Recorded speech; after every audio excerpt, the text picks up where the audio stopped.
श्री राम गाथा, मर्यादा पुरुषोत्तम की संपूर्ण कहानी। 1. अयोध्या का सूनापन और खुशियों की आहट।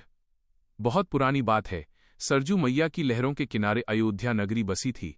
वहां के राजा थे दशरथ बाबा। राजा इतने प्रतापी थे कि इंद्रदेव भी उनसे सलाह मांगते थे। पर कहते हैं न कि दुख सुख का पहिया चलता रहता है। राजा के महलों में सब कुछ था, बस एक ही कमी थी, खिलौनों से खेलने वाला कोई लाल नहीं था। राजा दशरथ अपनी 3 रानियों कौशल्या, कैकेयी और सुमित्रा के साथ उदास रहते थे। तब गुरु वशिष्ठ की आज्ञा से रिंग ऋषि को बुलाया गया और बहुत बड़ा पुत्र कामेष्टि यज्ञ हुआ। यज्ञ की अग्नि से देवता प्रकट हुए और एक कटोरी में दिव्य खीर दी। रानियों ने वो खीर खाई और कुछ समय बाद अयोध्या की गलियां सोहर के गीतों से गूंज उठीं। चैत मास की नवमी को कौशल्या मैया की गोद में साक्षात भगवान विष्णु राम बनकर आए। साथ ही कैकेयी के भरत और सुमित्रा के 2 लाल, लक्ष्मण और शत्रुघ्न पैदा हुए। पूरा गांव नाचने लगा, ब्राह्मणों को दान दिए गए और देवताओं ने आसमान से फूल बरसाए। 2.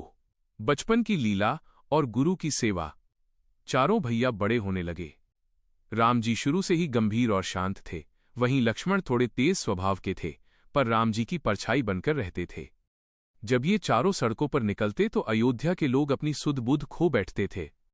गुरु वशिष्ठ के आश्रम में जाकर इन्होंने धनुष चलाना, शास्त्रों का ज्ञान और घोड़े की सवारी सीखी।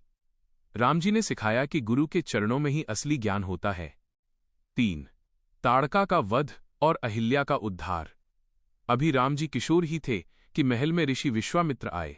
उन्होंने कहा, दशरथ, जंगल में राक्षस मेरे यज्ञ में हड्डी और मांस फेंकते हैं, मुझे अपने राम लक्ष्मण चाहिए। दशरथ जी का दिल दहल गया, पर धर्म के लिए उन्होंने अपने बेटों को भेज दिया। रास्ते में भयानक ताड़का राक्षसी मिली। राम जी ने एक ही बाण में उसका अंत कर दिया। आगे बढ़े तो एक पत्थर की शिला दिखी, जिस पर राम जी के पैर लगते ही वो एक सुंदर स्त्री अहिल्या बन गई। राम जी ने ऋषि के यज्ञ की रक्षा की और सुबाहु जैसे राक्षसों को धूल चटा दी। 4. जनकपुर का धनुष और सीताराम ब्याह। ऋषि विश्वामित्र राम लक्ष्मण को लेकर मिथिला जनकपुर पहुंचे। वहां राजा जनक ने अपनी पुत्री सीता के लिए स्वयंवर रखा था। शर्त ये थी कि जो भगवान शिव के भारी भरकम पिनाक धनुष को उठाएगा, सीता उसी की होगी। दुनिया भर के राजा आए, रावण जैसे घमंडी भी आए, पर धनुष हिला तक नहीं। जब सन्नाटा छा गया तब विश्वामित्र बोले, उठू राम भंजहु भव चापा। राम जी उठे, धनुष को प्रणाम किया और जैसे ही उसे उठाया वो कड़ाक से टूट गया। पूरी धरती हिल गई। सीता माता ने राम जी के गले में जयमाला डाल दी।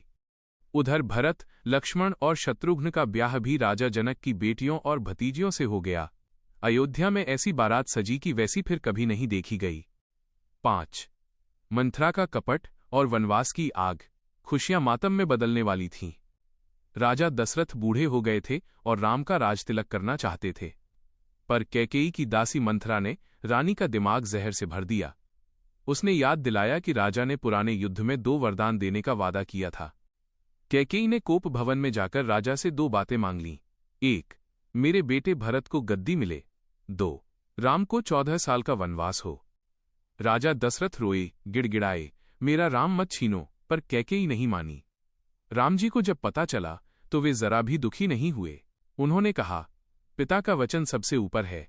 उनके साथ माता सीता और भाई लक्ष्मण भी वन चल दिए। पूरी अयोध्या रोते हुए उनके पीछे भागी, पर राम जी सबको समझाकर सरजू पार कर गए। 6. चित्रकूट, केवट और दशरथ का निधन। गंगा पार करने के लिए केवट मिला। उसने कहा, प्रभु, बिना पैर धोए नाव में नहीं बैठाऊंगा, कहीं मेरी नाव भी पत्थर से नारी न बन जाए।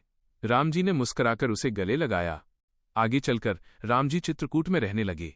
इधर अयोध्या में राजा दशरथ राम के वियोग में हा राम कहते हुए प्राण त्याग दिए।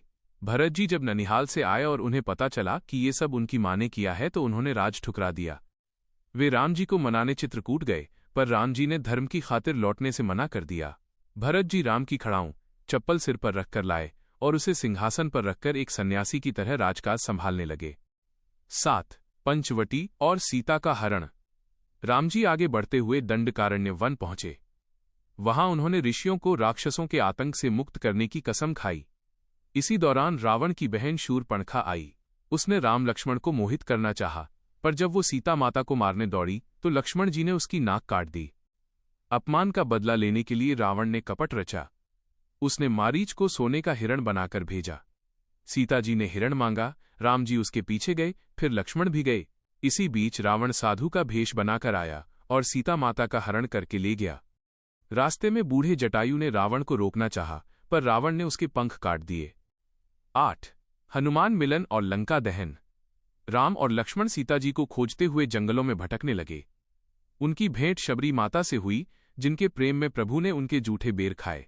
फिर उनकी मुलाकात हनुमान जी से हुई, जो उन्हें सुग्रीव के पास ले गए। राम जी ने बाली का वध किया और सुग्रीव को राजा बनाया। हनुमान जी समंदर लांघकर लंका पहुंचे। अशोक वाटिका में सीता माता को राम जी की अंगूठी दी और उन्हें भरोसा दिलाया। रावण की सभा में जाकर हनुमान जी ने अपनी पूंछ से पूरी लंका जला दी और रावण का घमंड चूर कर दिया। 9. राम रावण युद्ध और जीत। राम जी ने अपनी वानर सेना के साथ समंदर पर पत्थरों का पुल बनाया, राम सेतु। लंका में भयंकर युद्ध हुआ। लक्ष्मण जी को शक्ति लगी तो हनुमान जी पूरा पहाड़ उठा लाए। कुंभकर्ण और मेघनाद जैसे बलशाली ढेर हो गए। अंत में राम जी ने रावण की नाभि में बाण मारकर उसका अंत किया। बुराई पर अच्छाई की जीत हुई। 10. राम राज्य, खुशहाली की वापसी। 14 साल पूरे होते ही राम जी अयोध्या लौटे। पूरा शहर दियों से जगमगा उठा। दीपावली। राम जी का राज तिलक हुआ। उनके राज में राम राज्य आया, जहां न कोई बीमार था, न कोई गरीब और न ही किसी के मन में बैर था। सीख। राम जी की ये गाथा सिखाती है कि चाहे दुनिया इधर की उधर हो जाए, इंसान को अपने धर्म और सच्चाई का रास्ता नहीं छोड़ना चाहिए।